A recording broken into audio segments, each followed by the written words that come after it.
रामराम सोयरे हो. अहो, आज आपण अशी एक सरकारी योजना बघणार आहोत ज्यांच्यामुळे गोरगरीब लोकांना रुग्णालयात मोफत उपचार मिळू शकतात.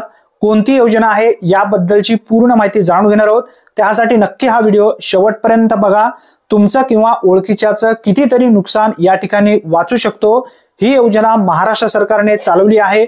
गरीब मध्यमवर्गीय लोकांना मोफत उपचार मिळावेत म्हणून सुरू केलेली ही एक महत्त्वाकांक्षी योजना आहे.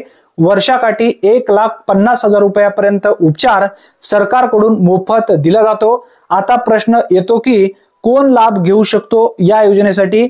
जर तुमच्याकडे पिवळे रेशन कार्ड, केसरी रेशन कार्ड, अंत्योदय किंवा अन्नपूर्णा रेशन कार्ड असेल तर तुम्ही या योजनेसाठी पात्र आहात. तुम्ही SC ST वर्गात असाल किंवा आत्महत्या प्रभावित जिल्ह्यातील शेतकरी असाल तर तुम्ही पात्र आहात. म्हणजे अगदी गावातले बरेच जण या योजनेसाठी पात्र असणार आहेत. या योजनेमध्ये कोणकोणते आजार आहेत याबद्दलची माहिती समजून घ्या.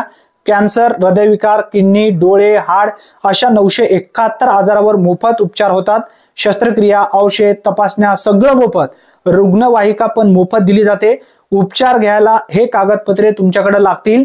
यामध्ये आधार कार्ड तुमच्याकडे असणं आवश्यक आहे, रेशन कार्ड, डॉक्टरांचा सल्लापत्र आणि रुग्णालयात दाखल झाल्यानंतर जो तुम्ही फॉर्म भरलेला असेल तो फॉर्म या ठिकाणी लागतोय. ऑनलाईन अर्ज सध्या तुम्हाला बाहेर कोणत्याही ठिकाणी करता येणार नाही. सरकारी किंवा पात्र खासगी रुग्णालयात जाऊन अर्ज करायचा आहे. जेथे आरोग्य मित्र नावाचे कर्मचारी त्या ठिकाणी असतील. ते सगळे मार्गदर्शन तुम्हाला व्यवस्थित करतील. यासाठी वेबसाईट आहे jeevandayi.gov.in आणि टोल फ्री क्रमांक आहे 155388 155388. या योजनेचं नाव आहे महात्मा फुले जन आरोग्य योजना.